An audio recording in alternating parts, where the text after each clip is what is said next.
Dear friends, ఈ వీడియోలో MBO అంటే మేనేజ్మెంట్ బై ఆబ్జెక్టివ్ లేదు మేనేజ్మెంట్ బై ప్లానింగ్ కూడా అంటారు. ఇంతకుముందు వీడియోలో మనం X theory employee, Y theory employee అనేటువంటిది మ్యాక్గ్రెగర్ కాన్సెప్ట్ నేర్చుకున్నాం. ఇండస్ట్రియల్ సైకాలజీ లేదా ఆర్గనైజేషన్ సైకాలజీలో మరొక ఇంపార్టెంట్ కాన్సెప్ట్ అంటే ఎక్స్ థియరీ, వై థియరీ ఎంప్లాయీకి ఒక రిలేటెడ్ వన్ లేదా దానికి ఎక్స్టెండెడ్ కాన్సెప్ట్ అని చెప్పచ్చు. ఎంబీఓ ఆర్ ఎంబీపీ అంటే management by objective or management by planning. ఇక్కడ ఈ కాన్సెప్ట్ని పీటర్ డ్రక్కర్ అనేటువంటి మేనేజ్మెంట్ ప్రొఫెషనల్ అండ్ సైకాలజిస్ట్ ఇతను ఫార్ములేట్ చేశాడు. అదేంటంటే ఇది ఒక strategy, psychological strategy or managerial strategy అని చెప్పచ్చు. దేనికంటే to extract the work efficiency of the employee, ఉద్యోగస్తుల్లో ఉన్నటువంటి వర్క్ టాలెంట్ని ఎక్స్ట్రాక్ట్ చేయడం. ఇక్కడ కాన్సెప్ట్ ఏంటంటే వండర్ఫుల్ థింగ్, ప్రతి ఉద్యోగస్తుల్లో కూడా చదువుకుని జాబ్లోకి వచ్చినటువంటి ప్రతి ఎంప్లాయీలో ఒక టాలెంట్ ఉంటుంది. ఇన్నేట్ టాలెంట్ లేకుండా పనే పోదు. వివేకానంద చెప్పినట్టు, స్వామి వివేకానంద ఒక చోట అంటాడు ఎడ్యుకేషన్ విషయంలో, every student every man will have the innate talent. ప్రతి ఒక్కరిలో ఉంటుంది, లేకుండా పోదు. దాన్ని కొంతమంది సాధన చేసి సాధిస్తారు, కొంతమంది అసలు పదును పెట్టరు. సో టీచర్ డ్యూటీ ఏంటంటే to extract that efficiency, innate talent. అణగారి ఉన్నటువంటి లోపల ఉంటుంది అది, కానీ డార్మెంట్ స్టేజ్లో ఉంటుంది. ఆ టాలెంట్ని, ఆ స్టూడెంట్లో అణగారిపడి ఉన్నటువంటి ఆ టాలెంట్ని నువ్వు ఎక్స్ట్రాక్ట్ చేయడమే నీ యొక్క బాధ్యత అని అంటాడు. ఎవరి బాధ్యత? టీచర్ బాధ్యత. ఇంచుమించు అదేమని చెప్పొచ్చు ఇక్కడ. So every employee will have some talent or the other, ఏదో ఒక ఫీల్డ్లో ఉంటుంది, లేకుండా పోదు. దాన్ని మనం ఎక్స్ట్రాక్ట్ చేయగలగాలి అంతే. ఎవరు? మేనేజ్మెంట్. సో స్టాఫ్లో ఉన్నటువంటి టాలెంట్ని ఎక్స్ట్రాక్ట్ చేయడానికి ఉపయోగించేటువంటి ఒక స్ట్రాటజీ ఇది. సో ఆర్గనైజేషనల్ గోల్ అనేది ఒకటి ఉంటుంది ప్రతి ఆర్గనైజేషన్కి. అది ఇండస్ట్రీ, ఒక ఫ్యాక్టరీ కావచ్చు, ఒక కంపెనీ కావచ్చు, ఏదైనా సరే ఒక గోల్ అని సెట్ చేసుకొని చేస్తాం. ఉదాహరణకి ఒక స్కూల్, కాలేజీ తీసుకుందాం, మీకు బాగా అర్థమవుతుంది. ఎందుకంటే ప్రతి ఒక్కరు చదువుకొని వచ్చేవాళ్ళు కాబట్టి కాలేజీలో, స్కూళ్ళలో. ఒక స్కూల్ రిజల్ట్ టాప్ రిజల్ట్లో ఉండాలి. కాలేజీ, మా కాలేజీలో జూనియర్ కాలేజ్ చదువుకున్న వాళ్ళకి ఎంసెట్, ట్రిపుల్ ఐటీ అవి ఇవి బాగా వచ్చాయి, నీట్ బాగా సెలెక్ట్ అయినారు, ఎక్కువ మంది ప్రచారం చేసుకుంటారు. అంటే వాళ్ళ టార్గెట్ ఏంటి? ఆ ఆర్గనైజేషనల్ గోల్ ఏంటి? Achievement of seats in NEET to triple IT and NEET, they doctor course. వీటిలో మా వాళ్ళు ఎక్కువ మంది సెలెక్ట్ అయినారు, ఎక్కువ మంది మిగతా వాళ్ళు ఇంటర్లో బాగా పాస్ అయ్యారు. ఇంజనీరింగ్ కాలేజీ వాళ్ళ గోల్ ఏంటి? ఇక్కడ ఇంజనీరింగ్ చదువుకునేటువంటి మా విద్యార్థులు చాలామంది మంచి మంచి జాబ్స్కి, లక్షల జీతాలకి వెళ్ళారు. ఎంతమంది అంటే ఇంతమంది చూడండి అని ఎగ్జిబిట్ చేస్తారు బయట బోర్డ్స్లో. ఇండియా అంతా ఉంది అది. అంటే ఒక విద్యాసంస్థకి ఎలాగైతే ఆర్గనైజేషన్ గోల్ అనేది ఒకటి ఉందో సెట్ చేసుకున్నారో, దాని ప్రకారమే వాళ్ళు ఆ టీచర్స్ని, ఆ లెక్చరర్స్ని అందరినీ స్టిమ్యులేట్ చేసి ఒక్కొక్కరికి ఒక్కొక్క డ్యూటీని అలాట్ చేసి, నువ్వు ఫిజిక్స్ బాగా చెప్పాలి, నువ్వు ఇంగ్లీష్ బాగా చెప్పాలి, నువ్వు మ్యాథ్స్ బాగా చెప్పాలా, నువ్వు ఇంజనీరింగ్ ఎంట్రన్స్ది స్పెషల్ కోచింగ్ ఎక్స్పర్ట్స్ ఒక ఇద్దరిని పిలిపిస్తారు, మీ బాధ్యత ఇది. వీళ్ళందరూ పనిచేయడం దేనికి? కామన్ గోల్ ఏంటంటే గుడ్ రిజల్ట్, మంచి షీట్స్ సంపాదించడం. అండ్ ఇంజనీరింగ్ అయితే బ్రహ్మాండమైనటువంటి జాబ్స్ సంపాదించడం. వాళ్ళకి కావాల్సిన ట్రైనర్ని ఒకరిని పెడతారు, సాఫ్ట్వేర్ స్కిల్ ఒకరిని పెడతారు, ఇంగ్లీష్కి ఒకరిని పెడతారు, సైన్సెస్కి ఇంజనీరింగ్ కోర్స్కి ఒకరిని పెడతారు. వీళ్ళందరూ ట్రైనింగ్ ఇవ్వడానికి ఒక ఎక్స్పర్ట్స్ని బయట నుంచి పిలిపిస్తారు. వీళ్ళందరూ గోల్ ఏంటంటే to have a wonderful result. ఇప్పుడు మీకు అర్థం ఏంటింది? ఎంబీఓ అనేది కూడా ఇంచుమించు అంతే. ఒక కామన్ గోల్ ఒక ఇండస్ట్రీకి, ఒక ఫ్యాక్టరీకి.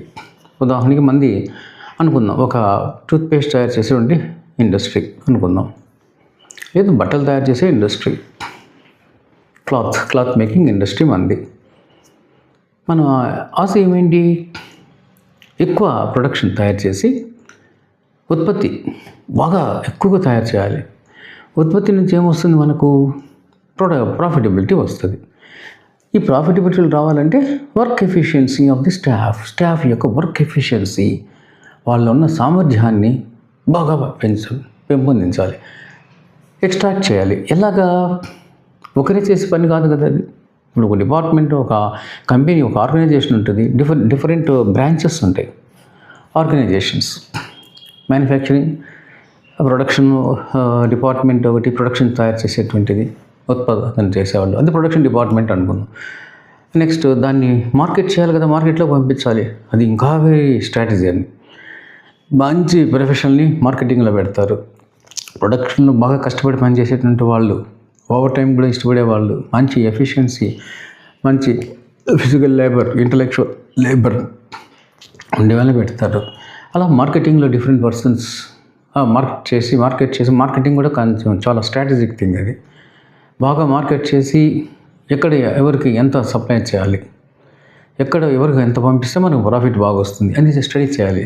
సో మార్కెటింగ్ సెక్షన్ అండ్ ఈ ఖర్చులు, శాలరీస్, అన్నిటికీ payroll section and finance section, అన్నిటికంటే మించి అండ్ హెచ్ఆర్, ఎంతమంది కావాలి, ఏ డిపార్ట్మెంట్కి ఎంతమంది పనిచేస్తున్నారు, స్కార్సిటీ ఉన్నదా, ఇంకా ఎంతమంది అవసరం అవుతారు, ఎలాంటి వాళ్ళు సెలెక్ట్ చేయాలి అనేది అక్కడ హెచ్ఆర్ మేనేజర్ చాలా ఎఫిషియెంట్గా, టాలెంటెడ్గా అతను పనిచేయాలి. అది కంటిన్యూస్ వర్క్ అది. అండ్ వీటన్నిటి మీద ఇంకొక రీసెర్చ్ డిపార్ట్మెంట్ ఉంటుంది. ఎక్కడ ఫాల్ట్ జరుగుతుంది, ఎక్కడ ఎఫిషియన్సీ ఉంటుంది, ఆ బాటిల్ నెక్స్కి ఎలాంటి సొల్యూషన్స్ కనుక్కోవాలి, లేదు ఇంకా ఇంప్రూవ్మెంట్కి ఎలాంటి ఇన్నోవేటివ్ ప్రొసీజర్స్ అప్రోచ్ అవ్వాలి అనేటువంటి రీసెర్చ్ డిపార్ట్మెంట్ ఇంకొకటి ఉంటుంది. ఎట్లా డిఫరెంట్ రకరకాల బ్రాంచెస్, వాళ్ళకి రకరకాల బాధ్యతలని, రెస్పాన్సిబిలిటీస్, ఇండివిజువల్ రెస్పాన్సిబిలిటీస్ అలాట్ చేస్తారు. సో ఇప్పుడు నెక్స్ట్ పాయింట్ ఏంటంటే allotment of individual responsibilities or assignments. ఒక్కొక్క డిపార్ట్మెంట్లో ఒక్కొక్క అసైన్మెంట్, వాళ్ళని టార్గెట్ ఇది, నువ్వు ఇంత ప్రొడక్షన్ చేయాలి ఈ మంత్ ఎండింగ్కి. సో నువ్వు మార్కెటింగ్ నువ్వు కరెక్ట్గా ఈ నెలాఖరికంతా ఇంత మార్కెట్ నువ్వు చేయాలి, ఆ రిజల్ట్ నాకు చూపించాలి, ఆ పెర్ఫార్మెన్స్ నాకు చూపించాలి, నీ స్టాఫ్, నీ దగ్గర పనిచేసే స్టాఫ్ యొక్క పెర్ఫార్మెన్స్ ఎలా ఉంది, ఎప్పటికప్పుడు ఇవాల్యుయేట్ చేసి నాకు రిజల్ట్ అందిస్తూ పోవాలి. అంటే ప్రతి ఒక్కరికి, ప్రతి బ్రాంచ్లో, డిఫరెంట్ బ్రాంచెస్లో ఉన్నటువంటి ప్రతి ఎంప్లాయీకి కూడా ఒక అప్లికేషన్స్ని సెట్ చేసేస్తారు. సెట్ చేసి వాళ్ళ అసైన్మెంట్ సక్రమంగా పనిచేసేటట్టుగా చూడడం, అది వాళ్ళ యొక్క రోల్. సో ఆర్గనైజేషన్ యొక్క టోటల్ గోల్ని సెట్ చేస్తారు. ఇది మన యొక్క కంపెనీ యొక్క గోల్. ఈ గోల్ని రీచ్ అవ్వాలంటే మీరందరూ కూడా మీ యొక్క డిఫరెంట్ కాంట్రిబ్యూషన్స్, రెస్పెక్టివ్ కాంట్రిబ్యూషన్స్ అనేది ఇచ్చినప్పుడే ఆబ్జెక్టివ్, అంటే ప్రతి ఎంప్లాయీకి ఒక ఆబ్జెక్టివ్ క్రియేట్ చేసేస్తారు, ఒక అసైన్మెంట్ క్రియేట్ చేస్తారు. టోటల్ కాంట్రిబ్యూషన్ అంతా కలిపితే ఏమవుతుందంటే నదులన్నీ సముద్రంలో కలిసినట్టుగా ఆర్గనైజేషన్ గోల్ అనేది రీచ్ అవుతుంది. ఇక్కడ పెర్ఫార్మెన్స్ అండ్ ప్రోగ్రెస్ని ఇవాల్యుయేట్ చేసుకుంటూ పోతారు ఎప్పటికప్పుడు. ఎవరెవరికి ఏ వర్క్ అలాట్ చేసాం, పెర్ఫార్మెన్స్ ఎలా ఉంది, బాగా ఉందా లేదా, ఆ ప్రోగ్రెస్ కరెక్ట్గా ఉందా లేదా, ఎంత ప్రోగ్రెస్ ఒక్కొక్కరు చూపించారు, దాన్ని ఇవాల్యుయేషన్ చేసుకుంటూ వెళ్ళి ఆ పెర్ఫార్మెన్స్ అప్రైజల్, ఆ డిపార్ట్మెంట్ హెడ్ ఎవరైతే రెస్పాన్సిబుల్ పర్సనో అతను మనకు ప్రతి డిపార్ట్మెంట్, మార్కెటింగ్ నుంచి అప్రైజల్స్ వస్తుంది, ఫైనాన్స్ నుంచి అప్రైజల్స్, అండ్ ప్రొడక్షన్ డిపార్ట్మెంట్ నుంచి అప్రైజల్స్, హెచ్ఆర్ నుంచి అప్రైజల్. ఈ అప్రైజల్ అంతా ఒక ఫీడ్బ్యాక్కి ఉపయోగపడి ఇక్కడ వెరీ ఇంపార్టెంట్ పాయింట్ ఏంటంటే దీనివల్ల ఉన్నటువంటి అడ్వాంటేజెస్ కొన్ని ఉన్నాయి. అవి ఏంటంటే first of all X theory, Y theory ఎంప్లాయీస్ని డిఫరెన్షియేట్ ఐడెంటిఫై చేయగలరు, డిఫరెన్షియేట్ కాదు. ఎవరు బాగా పనిచేస్తున్నారు, ఇదే ఇంతకుముందు వీడియోలో మీకు చెప్పా, X theory, Y theory employees అని ఒకసారి చూడండి, ఎందుకంటే దానికి దీనికి కనెక్షన్ ఉంటుంది. ఎవరు వై థియరీ ఎంప్లాయీ బాగా పనిచేస్తున్నాడు, ఎవడు ఎక్స్ థియరీ ఎంప్లాయీ ఎవరు తప్పించుకొని తిరుగుతున్నాడు, వర్క్లో స్కిప్ అయిపోతున్నాడు, ఎవడు నటిస్తున్నాడు అనేది బాగా అర్థమైపోతుంది. చాలా వరకు ఇందులో తప్పించుకోవడానికి అవకాశం లేదు. ఒకవేళ తప్పించుకొని లేజీగా, లెథార్జిక్గా పనిచేసినా కూడా ఎక్స్ థియరీ ఎంప్లాయీ లాగా వాడు ఏదో విధంగా ఐడెంటిఫై అయిపోతాడు, ఆ మేనేజ్మెంట్ దృష్టిలోకి వచ్చేస్తాడు. సో ఒక ఫీడ్బ్యాక్ మెకానిజం అనేది ఇందులో ఉంటుంది. ఎక్కడ బాటిల్ నెక్స్ ఉన్నాయి, ఏ డిపార్ట్మెంట్లో బాటిల్ నెక్స్ లేదు, ఏ ఎంప్లాయీలో బాటిల్ నెక్స్ ఉన్నాయి అని ఈజీగా ట్రేస్అవుట్ చేస్తారు. ట్రేస్అవుట్ చేసేసినాక ఏం చేస్తారు, వాళ్ళకి కావాల్సినటువంటి ఎక్కడైతే లోపం ఉందో, ఎక్కడైతే డ్రాబ్యాక్ ఉందో, ఎవరిలో అయితే డ్రాబ్యాక్ ఉందో వాళ్ళకి తగిన సూటబుల్ ట్రైనింగ్, ఓరియంటేషన్ ప్రోగ్రామ్స్, ఆ పర్టికులర్ ఫీల్డ్లో ట్రైనింగ్, ఓరియంటేషన్ ప్రోగ్రామ్స్ ఇవన్నీ ఇచ్చి ఆ వీక్ ఏరియాస్ లేదు వీక్ ఫీల్డ్ ఎక్కడైతే ఉందో దాన్ని సెటరేట్ చేసుకుంటూ పోతారు. సో అంతేకాకుండా ఇద్దరు ఒక చోట చాలా వీక్గా ఉన్నారు, ఇద్దరు ముగ్గురు, అక్కడ ఒక టీమ్ లీడర్, ఆ ముగ్గురు నలుగురు కలిపి ఒక టీమ్ లీడర్ని పెడతారు. ఆ టీమ్ లీడర్ ద్వారా వర్క్ ఎఫిషియన్సీ ఇది ట్రైనింగ్ ఇచ్చి ఓరియంటేషన్ ప్రోగ్రామ్ పెట్టిన తర్వాత ఒక టీమ్ లీడర్ని పెడతారు. ఆ టీమ్ లీడరు దాన్ని వాళ్ళ ముగ్గురిని ఆ లోపం ఎవరైతే లోపం ఉందో వాళ్ళని సెపరేట్ చేసుకుంటూ వెళ్ళిపోతాడు. సో అల్టిమేట్గా ఏమైపోతుంది అంటే ప్రతి ఇండివిజువల్లో కూడా ఒక ఎఫిషియన్సీ, తప్పనిసరిగా ఎఫిషియన్సీ అనేది ఉంటుంది. ఇక్కడ ఇంకా వై థియరీ ఎక్స్ థియరీ అనే దానికి స్కోప్ కూడా లేదు. అయితే వై థియరీ ఎంప్లాయీకి ఈ ఎంబీఓ అనేది ఒక గొప్ప వరం.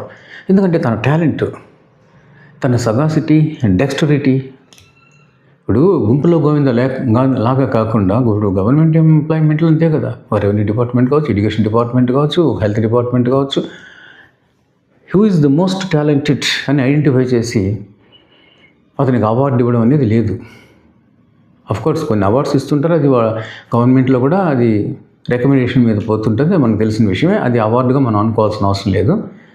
కానీ ప్రైవేట్ డిపార్ట్మెంట్లో ఏమవుతుందంటే, ప్రైవేట్ ఆర్గనైజేషన్లో, ఒక కంపెనీలో, ఒక ఇండస్ట్రీలో మోస్ట్ టాలెంటెడ్, సగాషియస్ అండ్ డెక్స్టరస్ ఒక వ్యక్తి అన్నప్పుడు కొద్దిమంది ఉంటారు అనుకో, అలాంటి వాళ్ళని ఐడెంటిఫై చేసి వాళ్ళకి అవార్డ్స్ ఇస్తాం. అంటే మోటివేషన్, స్టిల్ పవర్ మోటివేషన్, ఇతరులు దాన్ని చూసి ఇంకొంచెం అట్రాక్ట్ అవ్వడం, ఇంకొంచెం వర్క్ మోటివేషన్ పెంచుకోవడం. సో టోటల్గా ఏమవుతుందంటే ఇక్కడ total control over the employees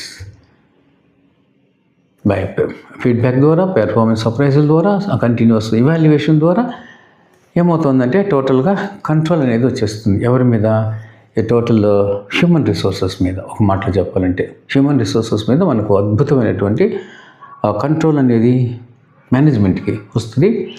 and MBO అన్నాం కదా, మేనేజ్మెంట్ బై ఆబ్జెక్టివ్ అనేది, అది సక్సెస్ అవుతుంది. ఆ ఆబ్జెక్టివ్ని మనం సక్సెస్ఫుల్గా చేసుకోగలం. ఎందువల్లంటే మనం టోటల్ కమిట్మెంట్ అనేది అందరిలో కూడా క్రియేట్ చేసేస్తాం, ఎంప్లాయీస్లో, ప్రతి కేటగిరీలో, ప్రతి డిపార్ట్మెంట్లో కూడా.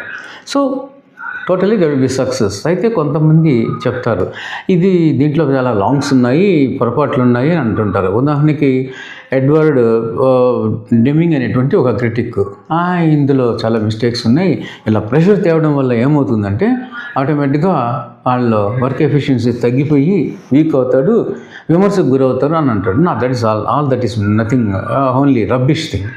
సో పీటర్ డ్రక్కర్ చెప్పినటువంటి అదే కాన్సెప్ట్ మాత్రం excellent concept, management by objective or manage by planning. Thank you very much for understanding. If you are impressed, please subscribe and encourage me. Thank you.